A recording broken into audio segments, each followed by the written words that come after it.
कभी कभी इंसान के सामने ऐसा सिचुएशन आ जाता है जहाँ पे उसका दिमाग बिल्कुल शून्य हो जाता है और फिर जल्दबाजी में कुछ ऐसा फैसला कर लेता है जिसका शायद उसे ज़िंदगी भर अफसोस रह जाता है। आज की भी कहानी में सेम कुछ ऐसी होता है जिसकी वजह से ना सिर्फ एक लड़का हमेशा के लिए इस दुनिया को छोड़ के चला जाता है बल्कि उसके बाद कई लोग सलाखों के पीछे भी पहुंच जाते हैं। वाकई में दोस्तों, आज की जो कहानी है ये आपको भी हैरान कर देने वाली है। नमस्कार, आदाब, मैं हसमुद्दीन और आप देख रहे हैं सफ़र क्राइम तक। आज की जो सच्ची घटना मैं आपको सुनाने वाला हूँ ये घटना है उत्तर प्रदेश की। उत्तर प्रदेश का एक ज़िला पड़ता है गोरखपुर और इसी गोरखपुर का एक थाना पड़ता है बेलघाट। बेलघाट थाने के अंतर्गत एक गांव आता है बनकट और इसी बनकट गांव का रहने वाला राम सिधारे। राम सिधारे की पत्नी का नाम है बिमला देवी।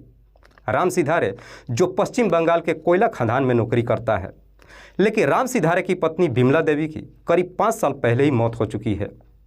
राम सिधारे के टोटल 4 बच्चे हैं जिसमें 3 बेटियां और 1 बेटा। बड़ी बेटी का नाम राधिका, दूसरी बेटी पूजा, तीसरी बेटी साधना और सबसे छोटा बेटा अरुण। राम सिधारे की पत्नी की जब मौत हो जाती है उसके सारे बच्चों की परवरिश राम सिधारे के पिता वंशराज करते हैं। राम सिधारे अपनी बड़ी बेटी राधिका की करीब 5 साल पहले शादी भी कर चुका है। पूजा, जिसकी उम्र है 21 साल, जो अपने ही इलाके से ग्रेजुएशन तक की पढ़ाई कर चुकी है और फिर अपने ही घर में रहकर कंपटीशन की तैयारी कर रही है। दूसरी बेटी साधना और अरुण अपने ही इलाके से हाई स्कूल की पढ़ाई कर रहे हैं। राम सिधारे जो अपने बच्चों से बेइंतहा मोहब्बत ही नहीं करता है बल्कि उन्हें बड़ी लाड प्यार से परवरिश भी करता है। राम सिधारे को जब भी मौका मिलता है अपनी ड्यूटी से जब घर पे आता है, बेहतर तरीके से अपने बच्चों के साथ में समय गुजारता है और फिर से वापस अपनी ड्यूटी चला जाता है। समय बेहतर तरीके से गुजरने लगता है। बात कर रहा हूँ मैं 31 जनवरी की रात के करीब 10 बजे के आसपास। राम सिधारे जो पश्चिम बंगाल अपनी ड्यूटी पे था, इधर पूजा का पूरा परिवार एक साथ ही बैठ करके खाना खाता है और खाने के बाद सब के सब अपने अपने कमरे में सोने के लिए चले जाते हैं। पूजा का दादा वंशराज जो दलान में सोने के लिए चला जाता है, लेकिन अगली सुबह करीब 6 बजे के आसपास पूजा और साधना जब उठते हैं, जाकर जब मेन गेट का दरवाज़ा खोलने की कोशिश करते हैं तो मालूम चलता है कि दरवाज़ा बाहर से बंद है, जिसे देख करके दोनों को बड़ा अजीब लगता है। इसीलिए साधना और पूजा अपने भाई अरुण के कमरे में जाते हैं ताकि उसे बोल करके दरवाज़ा खुलवा ले।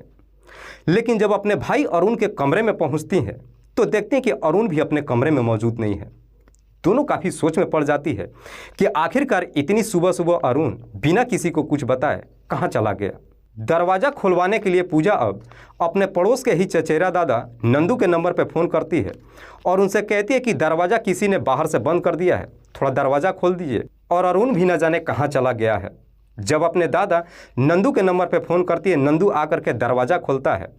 जब दोनों बहनें अपने घर से बाहर निकलती है, सीधे जा कर के अपने दादा वंशराज से मुलाकात करती है और उनसे अरुण के बारे में पूछती है। वंशराज कहता है कि मैंने भी अरुण को कहीं जाते नहीं देखा है। उसके बाद से पूजा का पूरा परिवार अरुण को गांव में ढूंढना शुरू कर देते हैं। करीब 3 घंटे का समय गुजर जाता है, लेकिन बावजूद इसके अरुण का कहीं पता नहीं चलता है। इधर पूजा का चचेरा दादा नंदू जब उसे ढूंढते हुए अपने आलू के खेत में जाता है तो देखता है कि आलू के खेत में ही अरुण का डेड बॉडी पड़ा है। जैसे ही नंदू इस तरह की नज़ारा देखता है, तुरंत ही इस बात की जानकारी साधना और उसकी बहन पूजा को आकर देता है। दोनों बहनों को जैसे ही मालूम चलता अपने दादा को लेकर के आलू के खेत में जाते हैं और जब अपने भाई की डेड बॉडी को देखते हैं चीख चीख करके रोने लगते हैं। चीख पुकार सुनकर धीरे धीरे पूरे गांव के लोग इकट्ठा हो जाते हैं। गांव के लोग भी जब इस तरह की नज़ारा देखते हैं तभी गांव का एक व्यक्ति इस बात की जानकारी बेलघाट थाने में दे देता है। इधर पुलिस को जैसे ही सूचना मिलती है, पुलिस फौरन अपने टीम के साथ घटनास्थल पर पहुंचती है और सबसे पहले डेड बॉडी को चेक करती है तो मालूम चलता है कि अरुण के गले पे किसी तेजधार हथियार को चला दिया गया था। जो वहां पे खून गिरा था वो भी लगभग सूख चुका था, जिसे देख करके पुलिस अंदाज़ा लगाती है कि शायद अरुण की हत्या करीब 8 से 10 घंटे पहले कर दी गई है। पुलिस घटनास्थल की बड़ी बारीकी तरीके से मुआयना करती है, लेकिन बावजूद इसके पुलिस के हाथ कोई सबूत नहीं मिलता है।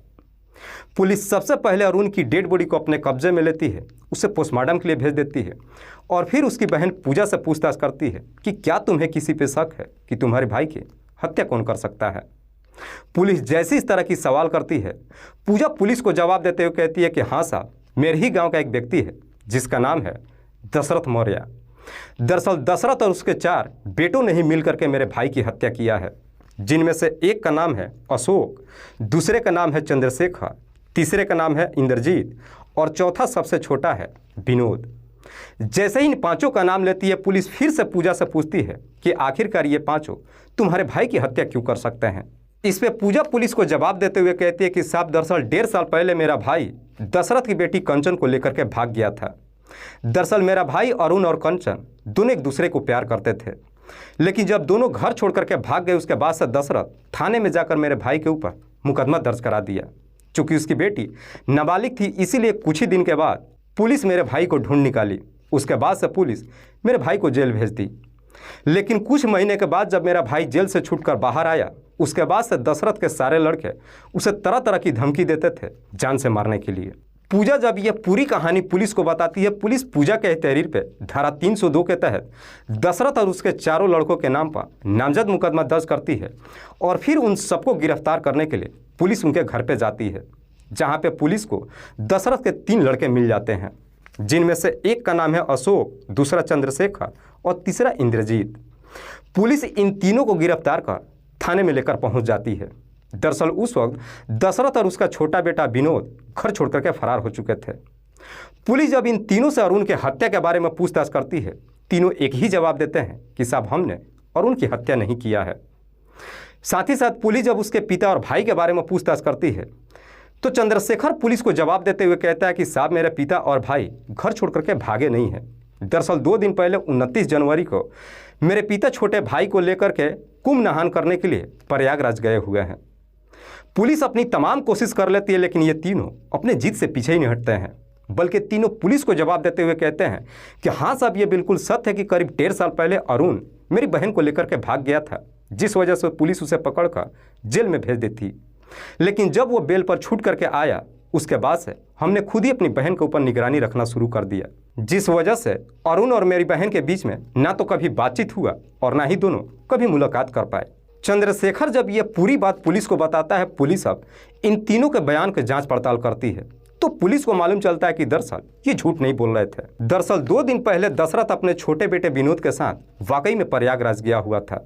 पुलिस भी अब सोच में पड़ जाती है कि आखिरकार पूजा ने पुलिस से झूठ क्यों बोला था। पुलिस फिर से पूजा को थाने में बुलाती है, उससे कई तरह का सवाल ही नहीं करती है, बल्कि पूजा का मोबाइल भी चेक करने के लिए मांगती है। लेकिन पुलिस जब पूजा का मोबाइल मांगती है, पूजा मोबाइल देने से इनकार कर देती है, जिससे पुलिस को कहीं ना कहीं पूजा के ऊपर ही शक चला जाता है। उस वक्त तो पुलिस पूजा को छोड़ देती है, लेकिन उसके बाद से पुलिस पूजा के मोबाइल नंबर का कॉल डिटेल्स निकालती है। डिटेल्स को जब चेक करती है तो मालूम चलता है कि 31 जनवरी को रात्रि के करीब 11:58 पे पूजा ने एक नंबर पे बातचीत किया था। उसी नंबर पे अगले दिन भी करीब 7 बजे के आसपास बातचीत की थी। दरअसल पूजा उस नंबर पे पिछले कई सालों से लगातार बातचीत करते आ रही थी। पुलिस को जैसे इस तरह का डिटेल्स मिल जाता है, पुलिस अब उस नंबर का भी डिटेल्स निकालती है, तो मालूम चलता है कि वो नंबर किसी धर्मेंद्र के नाम पर रजिस्टर्ड है। धर्मेंद्र, जिसकी उम्र है लगभग 24 साल, जो पूजा के ही बगल के गांव का रहने वाला है। दरअसल ये धर्मेंद्र कोई और नहीं बल्कि पूजा की बड़ी बहन राधिका का ही सगा देवर है। राधिका जिसके पति का नाम है जितेंद्र, जो सीआरपीएफ में है। पुलिस को जैसे इस तरह का डिटेल्स मिल जाती है, 2 फरवरी को पुलिस धर्मेंद्र के घर पे जाती है और वहां से धर्मेंद्र को गिरफ्तार करके थाने में लेकर पहुंच जाती है और फिर धर्मेंद्र से और उनकी हत्या के बारे में पूछताछ करती है। चूँकि धर्मेंद्र जो आदतन अपराधी नहीं था, इसीलिए पुलिस के सामने भी ज़्यादा देर तक नहीं टिक पाता है और आखिरकार अपनी सच्चाई कबूल कर लेता है। लेकिन धर्मेंद्र जैसे ही सच्चाई कबूल कर लेता है, पुलिस धर्मेंद्र के ही तहरीर पे और उनकी बहन पूजा को भी गिरफ्तार करके लाती है।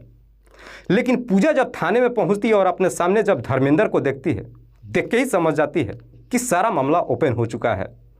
पुलिस जब पूजा से उसके भाई और उनकी हत्या के बारे में पूछताछ करती है, पूजा भी बिना किसी सख्ती दबाव के तुरंत ही अपना जुर्म कबूल कर लेती है।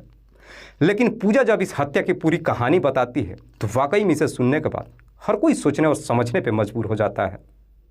दरअसल इस कहानी की शुरुआत होती है घटना से ठीक लगभग 5 साल पहले, जब राम सिधारे अपनी बड़ी बेटी राधिका की शादी जितेंद्र से कर देते हैं। जितेंद्र जो टोटल 4 भाई है, जिसमें तीसरे नंबर का धर्मेंद्र है। इधर राधिका की जब शादी हो जाती है, उसके बाद से धर्मेंद्र भी अक्सर अपने भाई के ससुराल आना जाना शुरू कर देता है। जब अपने भाई के ससुराल में आता है, पूजा से भी हंसी मजाक करने लगता है। पूजा जो देखने में बेहद ही खूबसूरत है। चूँकि पूजा और धर्मेंद्र के बीच में हंसी मजाक का रिश्ता होता है, हंसी मजाक करते करते धर्मेंद्र और पूजा कब दोनों एक दूसरे के करीब आ जाते हैं, दोनों को नहीं मालूम चलता है। और उसके बाद पूजा और धर्मेंद्र के बीच में प्रेम प्रसंग शुरू हो जाता है। दोनों के बीच में जब प्रेम प्रसंग शुरू होता है, उसके बाद से धर्मेंद्र अक्सर पूजा से मुलाकात करने के लिए उसके घर पे ही जाना शुरू कर देता है। दोनों के बीच में जब प्रेम प्रसंग शुरू होता है, लगभग 4 साल का समय गुजर जाता है, लेकिन बावजूद इसके इस बात की जानकारी किसी को नहीं मालूम चलता है। पर जैसे ही 4 साल का समय गुजरता है, कहीं ना कहीं पूजा के भाई अरुण को दोनों के ऊपर शक चला जाता है। इसलिए अरुण एक दिन अपनी बहन पूजा को समझाते हुए कहता है कि तुम धर्मेंद्र से थोड़ी दूरी बना करके ही रखो।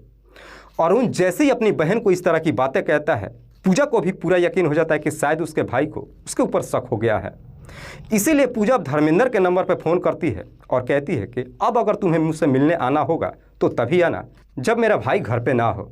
उसके बाद से पूजा और धर्मेंद्र दोनों एक दूसरे से मुलाकात करने में काफ़ी हद तक एहतियात बरतते हैं। दरअसल धर्मेंद्र जब पूजा से मुलाकात करने के लिए उसके घर पे जाता है, दोनों कोशिश तो करते हैं, लेकिन मिलने का सही मौका ही नहीं मिल पाता है, जिसकी वजह से धर्मेंद्र के साथ साथ पूजा भी बेचैन हो जाती है। 31 जनवरी की शाम के वक्त जानबूझ करके धर्मेंद्र पूजा के घर पे जाता है ताकि वो वापस अपने घर ना आ सके। शाम के वक्त जब घर पे जाता है, रात्रि के वक्त उसके घर पे ही ठहर जाता है। रात्रि के करीब 10 बजे के आसपास पूजा का परिवार एक साथ ही बैठकर खाना खाता है। खाना खाने के बाद साधना अपने कमरे में सोने चली जाती है, पूजा अपने कमरे में, और फिर धर्मेंद्र अरुण के साथ ही उसके बेड पे जाकर सो जाता है। पूजा का दादा वंशराज जो कि दलान में सोने के लिए चला जाता है। जैसे ही 2 घंटे का समय गुजरता है, सब के सब गहरी नींद में तो सो जाते हैं, लेकिन पूजा और धर्मेंद्र के आंखों में नींद ही नहीं आती है। करीब रात्रि के 11:58 के आसपास पूजा धर्मेंद्र के नंबर पर फ़ोन करती है और उसे अपने कमरे में बुलाती है। उस वक्त अरुण जो बगल में ही गहरी नींद में सो रहा था, जैसे ही फ़ोन करती है, धर्मेंद्र चुपके से वहाँ से उठता है और पूजा के कमरे में चला जाता है। पर जैसे ही थोड़ी देर का समय गुजरता है, इधर अरुण की नींद खुल जाती है। जब उसकी नींद खुलती है, देखता है कि उसके बगल में धर्मेंद्र मौजूद नहीं है और साथ ही साथ उसके कानों में हल्की सी फुसफुसाहट की आवाज़ सुनाई देती है। जब अपनी बहन पूजा के कमरे में जाता है तो वहाँ पे धर्मेंद्र और पूजा को आपत्तिजनक स्थिति में देख लेता है।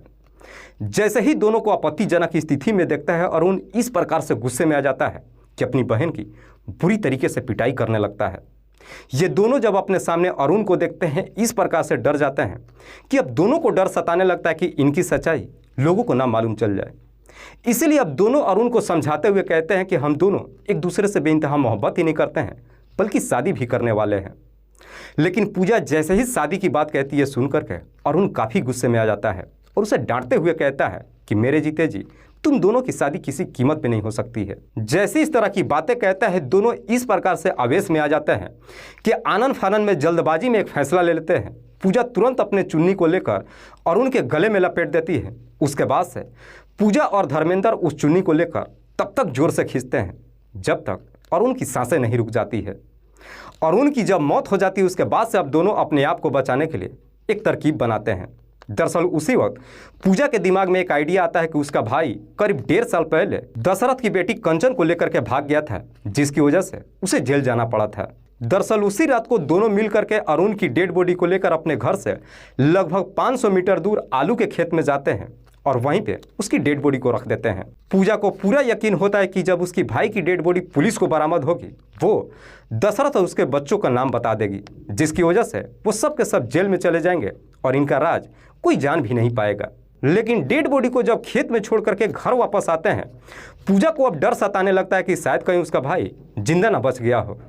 इसीलिए पूजा अपने घर से एक तेजधार हथियार को लेकर के जाती है और खुद उस हथियार को अपने भाई के गले पे चला देती है, जिसकी वजह से पूजा को पूरी तसल्ली हो जाती है कि अब उसकी भाई की मौत हो चुकी है। उसके बाद से उसी रात को धर्मेंद्र वापस अपने घर चला जाता है। सुबह में जब पूजा उठती है, अपना नाटक करना शुरू कर देती है। वाकई में पूजा जब ये पूरी कहानी पुलिस को बताती है, पुलिस पूजा के ही तहरीर पे दशरथ के तीनों लड़कों को छोड़ देती है और फिर पूजा और धर्मेंद्र को अपने कस्टडी में लेकर अगले दिन जिला अदालत में पेश करती है, जहाँ से दोनों को जेल भेज दिया जाता है। दोस्तों, इस पूरी घटना के बारे में आप क्या सोचते हैं? आप अपनी राय हमें कमेंट बॉक्स में जरूर दीजिएगा। जाते जाते मैं आपको बता दूं कि कुछ मेरे व्यूअर्स हैं जो रोज़ाना मेरे इस वीडियो को देखते ही नहीं हैं, बल्कि अपना कीमती समय निकाल कर मुझे अपना प्यार भी देते हैं। जिनमें से एक का नाम है गंगाराम। गंगाराम जो जिला शिमोगा कर्नाटक प्रदेश के रहने वाले हैं। दूसरे मेरे व्यूअर हैं संदीप सैनी। संदीप सैनी जो उत्तराखंड प्रदेश के रहने वाले हैं। तीसरे मेरे व्यूअर हैं ओम प्रकाश। ओम प्रकाश जो मधेपुरा बिहार प्रदेश के रहने वाले हैं। चौथे मेरे व्यूअर हैं चंद्र बहादुर खत्री। चंद्र बहादुर खत्री जो नेपाल प्रदेश के रहने वाले हैं। लास्ट मेरे व्यूअर है राजवीर सिंह। राजवीर सिंह जो दिल्ली प्रदेश के रहने वाले हैं। मैं अब तमाम व्यूअर्स को तहे दिल से शुक्रिया अदा करता हूं। कल फिर मिलते हैं एक और नई सच्ची घटना के साथ। तब तक के लिए जय हिंद, जय भारत।